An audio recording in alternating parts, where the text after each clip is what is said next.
ಆಡು ಮುಟ್ಟದ ಸೊಪ್ಪಿಲ್ಲ, ಗಾನ ಕೋಗಿಲೆ ಹಾಡದ ಭಾಷೆ ಇಲ್ಲ. 17 ಭಾಷೆಗಳಲ್ಲಿ 48,000ಕ್ಕೂ ಹೆಚ್ಚು ಹಾಡುಗಳಿಗೆ ಧ್ವನಿ. 2013ರಲ್ಲಿ ಪದ್ಮಭೂಷಣ ಪ್ರಶಸ್ತಿಯನ್ನ ತಿರಸ್ಕರಿಸಿದ್ದ ದಿಟ್ಟ ಗಾಯಕಿ.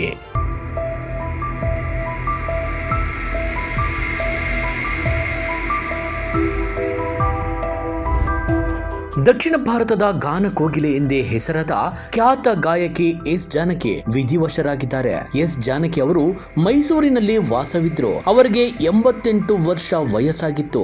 ಅನಾರೋಗ್ಯ ಹಿನ್ನೆಲೆಯಲ್ಲಿ ಮೈಸೂರಿನ ಅಪೋಲೋ ಆಸ್ಪತ್ರೆಯಲ್ಲಿ ದಾಖಲಾಗಿದ್ರು. ಆದರೆ ಚಿಕಿತ್ಸೆ ಫಲಕಾರಿಯಾಗದೆ ಅವರು ಸಾವನ್ನಪ್ಪಿದ್ದಾರೆ. ಹುಟ್ಟು ಆಕಸ್ಮಿಕ, ಸಾವು ಸಹಜ.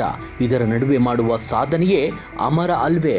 ಎಸ್ ಜಾನಕಿ ಅಮ್ಮ ಅವರ ಸಾಧನೆಗೆ ಸರಿಸಾಟಿ ಯಾರು? ಎಂತಹ ಸಾರ್ಥಕ ಬದುಕು ಅಲ್ವೇ? ಕನ್ನಡ, ಹಿಂದಿ, ತಮಿಳು, ತೆಲುಗು ಸೇರಿದಂತೆ ಸುಮಾರು 17ಕ್ಕೂ ಹೆಚ್ಚು ಭಾಷೆಗಳಲ್ಲಿ ಸುಮಾರು 48,000ಕ್ಕೂ ಹೆಚ್ಚು ಹಾಡುಗಳನ್ನು ಹಾಡುವ ಮೂಲಕ ರಸಿಕರನ್ನ ರಂಜಿಸಿದ ಗಾನ ಕೋಗಿಲೆ. ಕರ್ನಾಟಕ ಚಲನಚಿತ್ರ ವಾಣಿಜ್ಯ ಮಂಡಳಿ ಅಧ್ಯಕ್ಷರಾಗಿರೋ ಜಯಮಾಲಮ್ಮ ಅವರಿಗೆ ನಮಸ್ಕಾರಗಳು. ಗಾನ ಕೋಗಿಲೆ ಜಾನಕಿ ಅಮ್ಮ ಕರುನಾಡಿನ ಮೈಸೂರಿನ ಮಣ್ಣಲ್ಲಿ ತಮ್ಮ ಅಂತ್ಯವನ್ನು ಕಂಡಿದ್ದಾರೆ. ಅವರು ಮಣ್ಣಿಗೆ ಹೋಗೋಕೆ ಮುಂಚೆ ಕರುನಾಡಿನ ಜನ ಕಣ್ಣು ತೆಗಿಬೇಕು.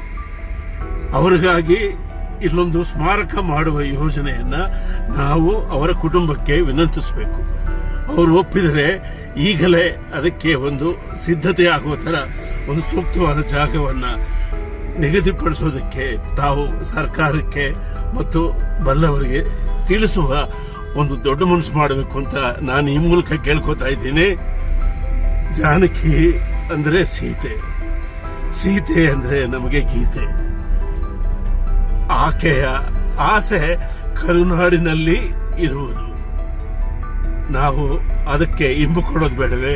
ದಯಮಾಡಿ ನೀವು ಈ ಸುದ್ದಿಯನ್ನ ಸರ್ಕಾರಕ್ಕೆ ತಿಳಿಸಬೇಕು ಅಂತ ವಿನಂತಿಸ್ಕೊತಾ ಇದ್ದೀನಿ. ದಯಮಾಡಿ. ಎಸ್ ಜಾನಕಿ ಅವರು 1938ರ ಏಪ್ರಿಲ್ 23ರಂದು ಆಂಧ್ರ ಪ್ರದೇಶದ ಗುಂಟೂರು ಜಿಲ್ಲೆಯ ರೆಪ್ಪಲ್ಲಿ ಎಂಬ ಗ್ರಾಮದಲ್ಲಿ ಜನಿಸಿದ್ರು. ತಮ್ಮ 3ನೆಯ ವಯಸ್ಸಿನಲ್ಲಿ ಪೈಡಿಸ್ವಾಮಿ ಎಂಬುವರಲ್ಲಿ ಸಂಗೀತ ಅಭ್ಯಾಸವನ್ನ ಪ್ರಾರಂಭಿಸಿದ್ರು.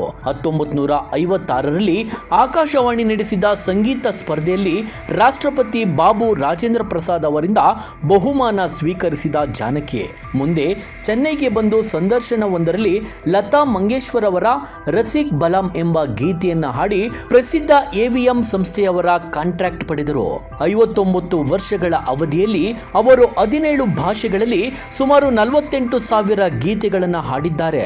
ಭಾರತದ ಪ್ರಮುಖ ಭಾಷೆಗಳು ಸೇರಿದಂತೆ ಸಿಂಹಳ, ಜಪಾನಿ, ಲ್ಯಾಟಿನ್, ಅರೇಬಿಕ್ ಒಳಗೊಂಡಂತೆ 17 ಭಾಷೆಗಳಲ್ಲಿ ಹಾಡಿದ ಹೆಗ್ಗಳಿಕೆ ಎಸ್ ಜಾನಕಿ ಅಮ್ಮ ಅವರದು.